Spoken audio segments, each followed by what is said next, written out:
Hello everyone, I am Khushboo टग and welcome to all of you. आपका अपना channel शिक्षा मिशन। तो अभी तक अपन जो क्वेश्चन कर रहे थे वो कर रहे थे अपन वर्क पे किस टाइप के न्यूमेरिकल क्वेश्चंस आते हैं। अब यहाँ पे अपन और कुछ क्वेश्चन डिस्कस करते हैं कि वर्क पे और किस टाइप के न्यूमेरिकल क्वेश्चंस बन सकते हैं। तो यहाँ पे अपन कुछ क्वेश्चन डिस्कस करते हैं। फर्स्ट क्वेश्चन है, find work done by gravitational force on each mass and tension force on each mass when 4 kg move down by 6 metre. तो यहाँ पे अपन को बता रखा है अपने पास में एक पुली है, उस पुली से दो मास अटैच है। एक मास है, एक ऑब्जेक्ट है, उसका मास अपन को गिवन है 4 kg और दूसरा ऑब्जेक्ट है उसका मास अपन को गिवन है 2 kg। अब इस पे अपन को बताना है कि ग्रेविटेशनल फोर्स के द्वारा कितना वर्क हो रहा है और बाद में बताना है कि जो टेंशन फोर्स है, टेंशन फोर्स लग रही है, ये दोनों एक रॉड से अटैच है तो यहाँ पे लग रही है टेंशन फोर्स, तो टेंशन फोर्स के द्वारा कितना वर्क हो रहा है। यहाँ पे अपन को वर्क पूछ रहे हैं, अलग दो अलग अलग फोर्स इस पे एक्ट कर रहे हैं, दोनों फोर्स के द्वारा कितना वर्क हो रहा है। पहले तो अपन को निकालना है कि ग्रेविटेशनल फोर्स के द्वारा कितना वर्क हो रहा है, फिर अपन को निकालना है कि टेंशन फोर्स है, टेंशन फोर्स के द्वारा कितना वर्क हो रहा है। तो पहले देखते अपन 4 kg ब्लॉक को। जो ये ब्लॉक है इसका वेट एक्ट करेगा डाउनवर्ड डायरेक्शन में, वेट होगा इसका mg। तो ग्रेविटेशनल फोर्स की वजह से इसका वेट एक्ट करेगा डाउनवर्ड डायरेक्शन में और वो होगा 4g। और इसका डिस्प्लेसमेंट कितना है, डिस्प्लेसमेंट इसको मिल रहा है नीचे की तरफ। ये 4 kg वाला ब्लॉक है, इसका मास ज्यादा है 2 kg से, तो जैसे ही इस पर फोर्स लगेगा तो ये नीचे की तरफ डिस्प्लेस होगा। तो इस पे फोर्स भी लग रहा है नीचे की तरफ और डिस्प्लेसमेंट भी मिल रहा है नीचे की तरफ। तो ये जो वर्क हुआ ये हुआ पॉजिटिव वर्क, क्योंकि फोर्स और डिस्प्लेसमेंट दोनों के बीच में जो एंगल बन रहा है 0।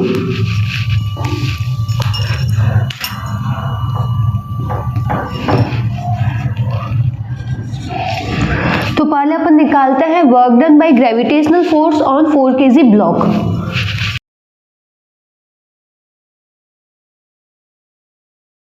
तो 4 kg ब्लॉक पे जो वर्क हुआ वो अपन को मिला 240 जूल। अब अपन देखते हैं 2 kg ब्लॉक को। तो ये दोनों एक रस्सी से अटैच है, तो जैसे ही ये ब्लॉक नीचे की तरफ जाएगा तो ये वाला ब्लॉक ऊपर की तरफ जाएगा, तो इसमें डिस्प्लेसमेंट मिल रहा है ऊपर की तरफ। तो ये वाला ब्लॉक ऊपर हुआ 6 मीटर, डिस्प्लेसमेंट इसको मिला ऊपर की तरफ। और ये जो 2 kg वाला ब्लॉक है इसका भी वेट एक्ट करेगा डाउनवर्ड डायरेक्शन में, तो इसका वेट होगा डाउनवर्ड डायरेक्शन में 2g। अब यहाँ पे देखते हैं इसका जो फोर्स लग रहा है, ग्रेविटेशनल फोर्स की वजह से जो वेट है वो तो एक्ट कर रहा है डाउनवर्ड डायरेक्शन में, जबकि जो 2 kg ब्लॉक है इसका जो डिस्प्लेसमेंट अपन को मिल रहा है ऑपोजिट डायरेक्शन में। दोनों के बीच में जो एंगल बन रहा है 180 का, तो ये हुआ नेगेटिव वर्क।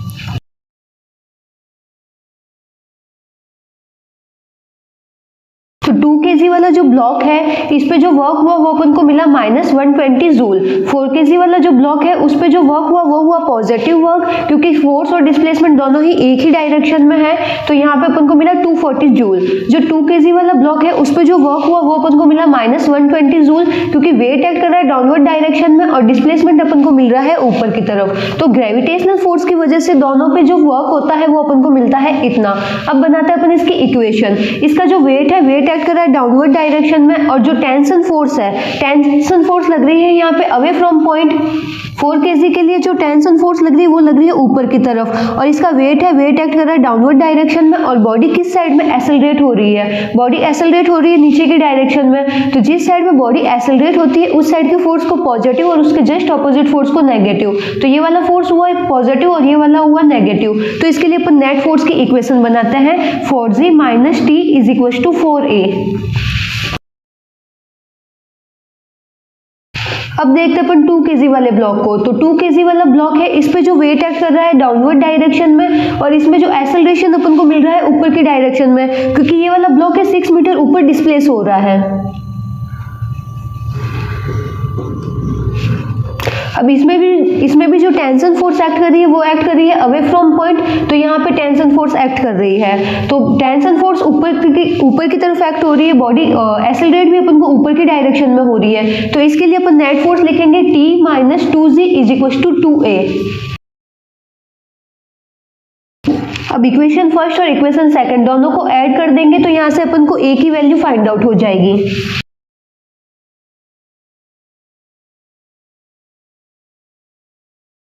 तो a की वैल्यू अपन को मिली g/3। अब a की जो वैल्यू है, ये कोई भी इक्वेशन अपन यहाँ इक्वेशन फर्स्ट या इक्वेशन सेकंड किसी में भी अगर पुट करेंगे तो अपन को टेंशन की वैल्यू मिल जाएगी। तो अपन पुट करते हैं सेकंड इक्वेशन में, t - 2g = 2a।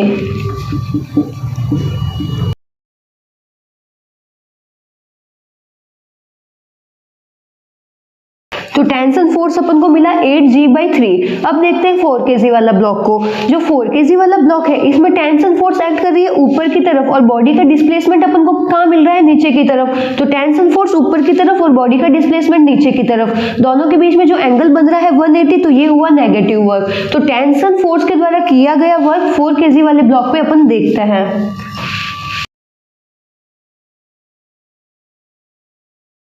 यहाँ पे जो फोर्स होगा टेंशन फोर्स, और टेंशन फोर्स की अपन ने वैल्यू यहाँ से निकाल दी 8G/3।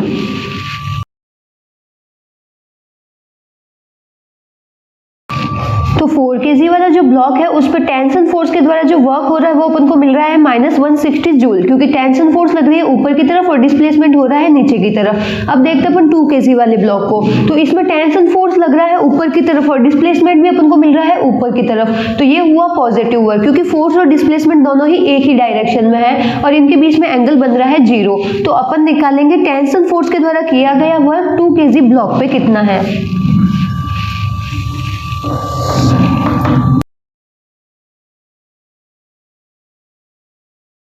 तो 2kg वाला जो ब्लॉक है उस पर टेंशन फोर्स के द्वारा किया गया वर्क अपन को मिलता है 160 जूल। तो अपन देखते हैं जो टोटल टेंशन फोर्स है, टेंशन फोर्स के द्वारा किया गया वर्क अपन को 0 मिलता है।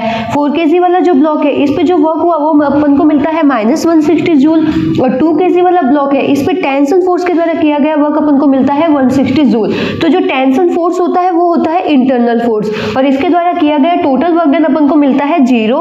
और ग्रेविटेशनल फोर्स के द्वारा 4kg वाला जो ब्लॉक है उस पे किया गया वर्क अपन को मिलता है 240 जूल, जबकि 2kg वाला ब्लॉक है इस पे ग्रेविटेशनल फोर्स के द्वारा किया गया वर्क अपन को मिलता है -120 जूल। तो जिसको नोट डाउन करना है नोट डाउन कर लो।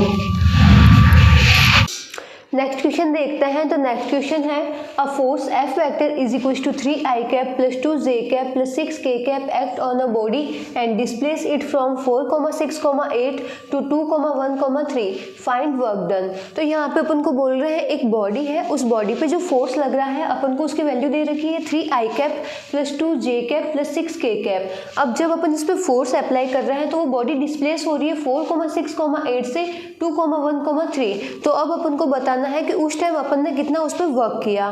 तो अपन जानते हैं वर्क होता है F vector dot D vector, D होता है यहाँ पे डिस्प्लेसमेंट। तो यहाँ पे देख रहे हैं यहाँ पे डिस्प्लेसमेंट कितना हो रखा है। तो यहाँ पे जो अपन को यहाँ पे डिस्प्लेसमेंट दे रखा है वो कोऑर्डिनेट में दे रखा है 4,6,8 से 2,1,3। तो यहाँ पे अपन निकालते हैं इसकी पोजीशन पहले। तो यहाँ पे अगर अपन इसको वेक्टर की फॉर्म में लिखेंगे तो अपन लिखेंगे R1 vector is equal to R1 vector अपन लिखेंगे 4,6,8 के लिए। तो ये अपन को मिलेगा 4i cap plus 6j cap plus 8k cap. 4 displacement हो रहा है x डायरेक्शन में, 6 डिस्प्लेसमेंट हो रहा है y डायरेक्शन में और 8 डिस्प्लेसमेंट हो रहा है z डायरेक्शन में। तो अपन इसको अगर पोजीशन वेक्टर की फॉर्म में लिखेंगे तो अपन लिखेंगे 4i cap plus 6j cap plus 8k cap. अब देखते हैं यहाँ से ये कहाँ पे डिस्प्लेस हो रहा है 2,1,3। तो अपन लिखते हैं पोजीशन वेक्टर 2,1,3 के लिए। तो ये अपन को मिलेगा 2i cap plus j cap plus 3k cap. अब यहाँ इन दोनों के बीच में डिफरेंस कितना मिलता है तो अपन यहाँ पे निकालते हैं del r vector is equal to r1 vector minus r2 vector. r1 vector minus r2 vector मतलब इसमें से अपन ये वाला लेस कर देंगे तो 4i cap minus 2i cap is equal to 2i cap, 6j cap minus j cap is equal to 5j cap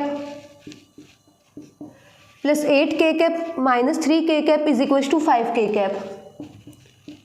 तो body initial condition में तो थी यहाँ पे और फाइनल में पहुंच जाती है यहाँ पे। तो अपन R2 माइनस R1 भी कर सकते हैं और R1 माइनस R2 भी कर सकते हैं। तो यहाँ पे अपन को इनके बीच में डिफरेंस मिला, डिस्प्लेसमेंट मिला अपन को, डेल R मिला अपन को 2i plus 5j plus 8k, 5j plus 5k cap. अब अपने पास में फोर्स कितना है तो F वेक्टर की वैल्यू अपन को गिवन है 3i cap plus 2j cap plus 6k cap. Work का अपन ने फॉर्मूला पढ़ा है, होता है F vector dot D vector, जहाँ D होता है डिस्प्लेसमेंट। अब यहाँ पे अपन को डिस्प्लेसमेंट मिल रखा है वेक्टर की फॉर्म में, तो यहाँ पे अपन लिखेंगे F vector dot del R vector. F vector अपन को मिलता है 3i plus 2j plus 6k cap.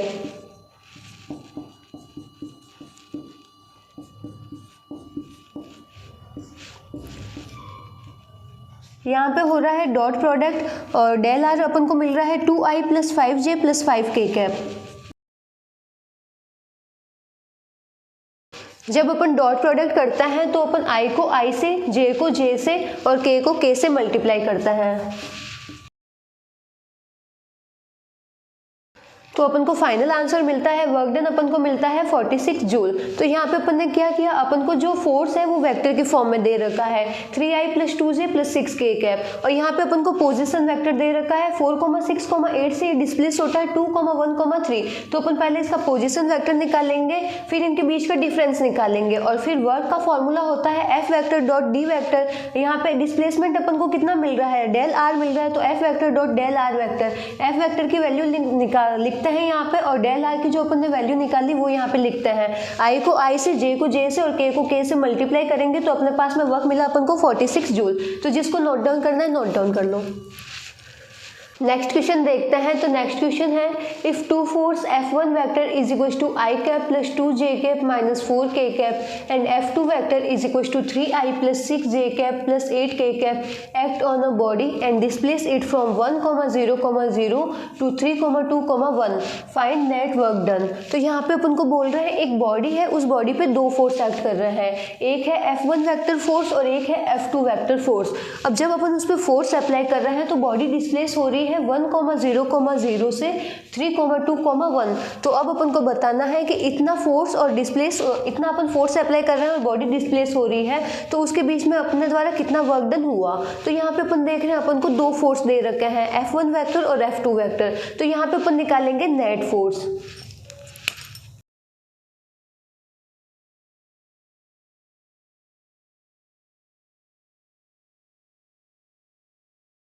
तो नेट फोर्स अपन को मिला F1 vector plus F2 vector, दोनों को जब अपन ऐड करेंगे तो I में I, J में J और K में K ऐड होंगे तो अपन को नेट फोर्स मिला 4I + 8J + 4K कैप। अब अपन निकालते हैं पोजीशन, इसके ये कितना डिस्प्लेस हुआ 1,0,0 से 3,2,1। तो यहाँ पे अपन पोजीशन वेक्टर निकालते हैं। R1 वेक्टर अपन को मिलता है I कैप, J कैप हो जाएगा 0 और K कैप भी हो जाएगा 0। फिर अपन निकालते हैं R2 वेक्टर, तो इसका अपन को कोऑर्डिनेट मिलता है 3,2,1। तो ये हो जाएगा 3i cap + 2j cap + k cap.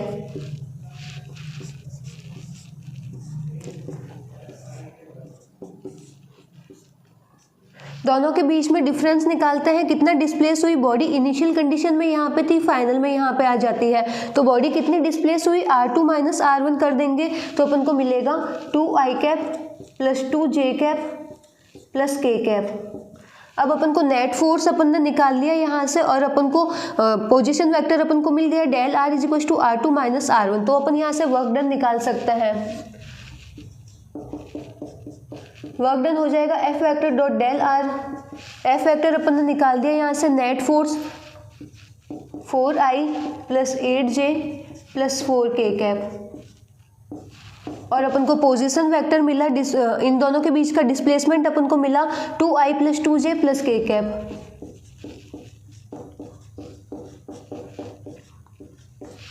i को i से, j को j से और k को k से मल्टीप्लाई करेंगे तो दोनों ही फोर्स के द्वारा जो वर्क हुआ वो अपन को मिलता है 28 जूल। यहाँ पे जब दो फोर्स दे रखे होते हैं तो अपन ने क्या किया, अपन ने इन दोनों का सम किया और यहाँ से अपन ने नेट फोर्स निकाल दिया। फिर अपन ने देखा बॉडी कहाँ से कहाँ डिस्प्लेस हो रही है 1,0,0 से 3,2,1। तो अपन ने इन दोनों के बीच का डिफरेंस निकाल दिया, पोजीशन वेक्टर निकाल दिया डेल R 3 - 1 2 - 0 1 - 0। तो अपन को पोजीशन वेक्टर मिल गया। फिर वर्क डन का फॉर्मूला होता है F vector dot del R vector. यहाँ पे अपन ने ये लिखा I को I से, J को J से, K को K से मल्टीप्लाई किया तो फाइनल वर्क डन अपन को मिला 28 जूल। जिसको नोट डाउन करना है नोट डाउन कर लो और बाकी के क्वेश्चन अपन करेंगे नेक्स्ट लेक्चर में। Thank you.